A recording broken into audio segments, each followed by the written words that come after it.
Жарым мен балаларымды бір күнде жерледім. Адам өмірге келгенде тағдыр тақтасы жазылып қояды деп жатады ғой.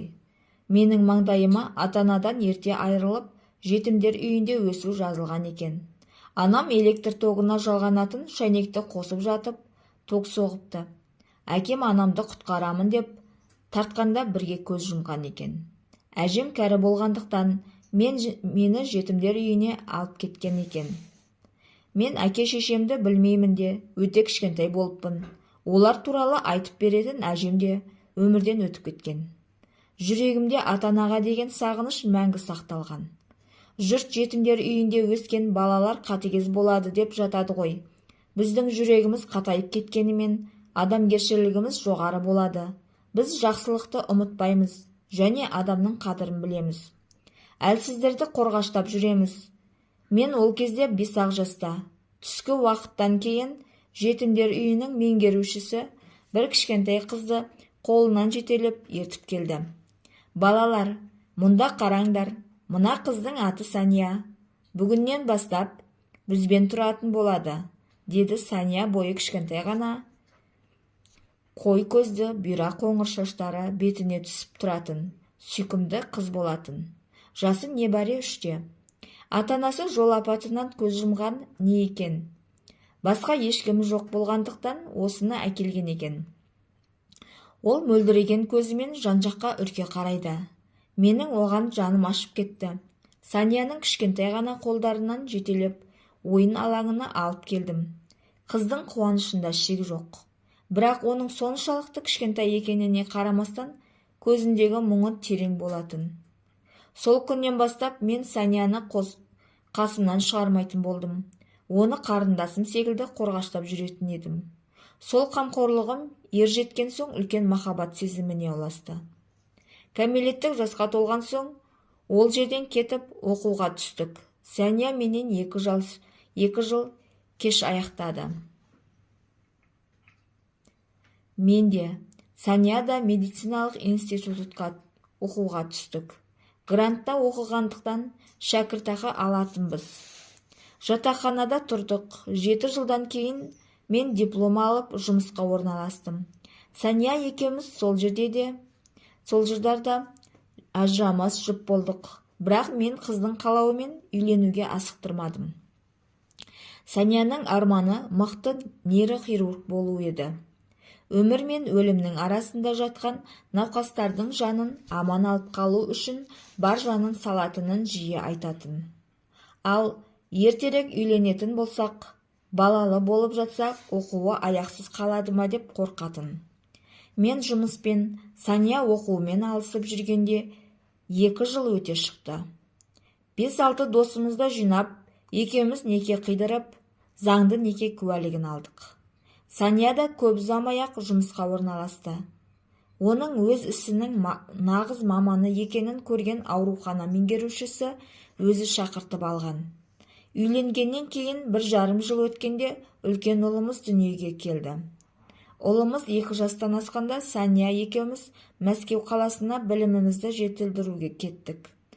Оқу аяқталған соң сол жақта қалып жұмыс.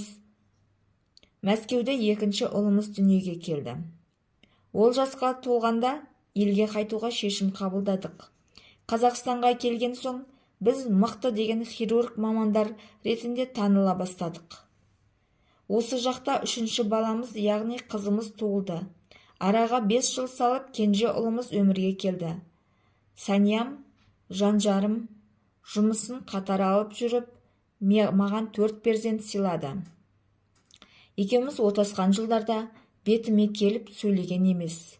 Қашанда сіз деп сызылып тұратын байсалды жан, Алланың сондай салихалы жар бергеніне шүкіршілік ететін едім. Тәжірибемізді шыңдау мақсатында Өзбекстанға да барып жұмыс жасадық. Ол жақта да 2-3 жыл болып отанымызға оралдық. Сания екеуміздің бірігіп жұмыс жасағанымыздың арқасында қаланың орталығынан 4 бөлмелі пәтер алдық. Шетелдік көлік міндік. Балаларымызға сапалы білім беретін оқу орындарын таңдадық. Қанша биікке көтеріліп жатсақ та жарым екеуміз қайдан шыққанымызды ұмытпай жетімдер үйіне барып тұратынбыз. Ұл-қыздарымыздың қазақ тілінде таза сөйлеуін қадағалап, соны талап ететінбіз. Сания екеуміз белгілі нейрохирург болған соң жеке консультация сұрайтындар да көп болатын. Жеке клиника ашу туралы мүлдем ойламаған екенбіз. Бір күні телефоныма қоңырау келді. Түсінуімше, ұлты өзбек, бауырымыз әкесіне ота жасатпақ екен. Мида ісік пайда болған. Ал әкесі 80-ге келіп қалған кісі болғандықтан басқа дәрігерлер үзілді-кесілді бас тартып отыр екен. Мен де оған әкесінің ота үстелінен оянбай қалуы мүмкін екенін ескерттім. Ол келісті. Сонда да заңды түрде қолхат дайындап қол қойдырып алдым. Ота 9 сағатқа созылды. Құдайдың құдіретімен атамыздың отасы сәтті шықты. Рахмет сізге. Алла разы болсын. Не сұрасаңыз да берейін. Бар жағдайыңызды жасайын деп жатыр. Ұлы қымбат көлігінен ақ оның байқатты тұратынын аңғару қиын емес. Көрер жарығы бар болғаны ғой, ештеңе керек емес дедік Сания екеуміз. Осы секілді көптеген адамдардың алғысына бөленіп өмір өтіп жатты. Бірде Астанадан Санияға президенттен шақыру келді. 4 баламызды да шақырыпты. Ол кезде біз Шымкент қаласында тұратын едік. Президенттен шақыру келді деген соң балалар да риза еді. Мен сол күні шұғыл ота жасайтын болғандықтан бара алмадым. Жарым мен балаларыма такси тауып беріп, қоштасып қала бердім. Оларды жақсы көретінімді, сағына күтетінімді айттым. Ерке қызымды иіскеп сүйдім. Жарым Санияға оның өте сұлу екенін, бөтен көзден қызғанатынымды айттым. Ол әдеттегі байсалды қалпында жымиып, жылы қостасты. Олар кеткен соң мен ол ота жасау бөлмесіне кіріп кеттім. Басқа, әсіресе миға ота жасау оңай емес. Сондықтан бірнеше сағат уақыт алады. Ол кезде ұялы телефон аз пайдаланатынбыз. Отадан шықсам, жарымның телефонынан бірнеше рет қоңырау келіпті. Астанаға жеткендерін айтайын деген болар деп қайта қоңырау соқтым. Бірақ телефонды менің Саниям емес, бөтен ер адам алды. Амансыз ба? Амансыз.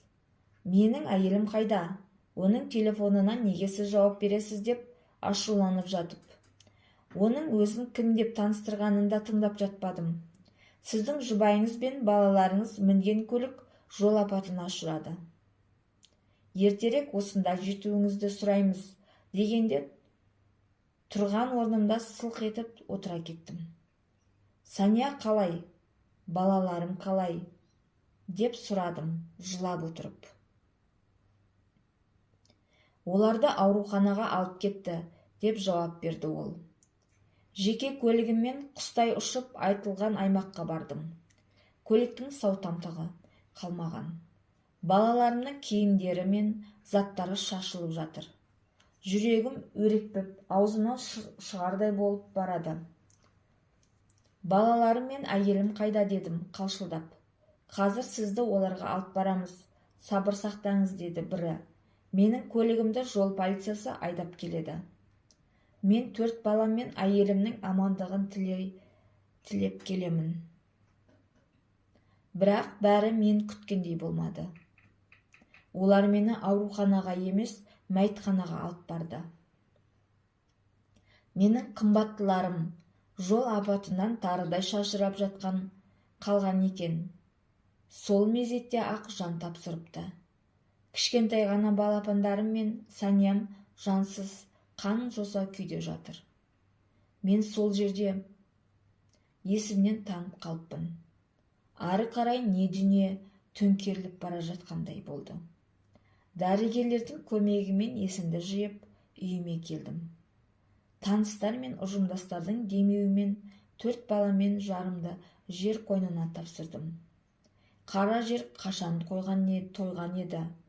Мына опасыз жалғанда мені жалғыз қалдырып, бар асылымды алып қойды.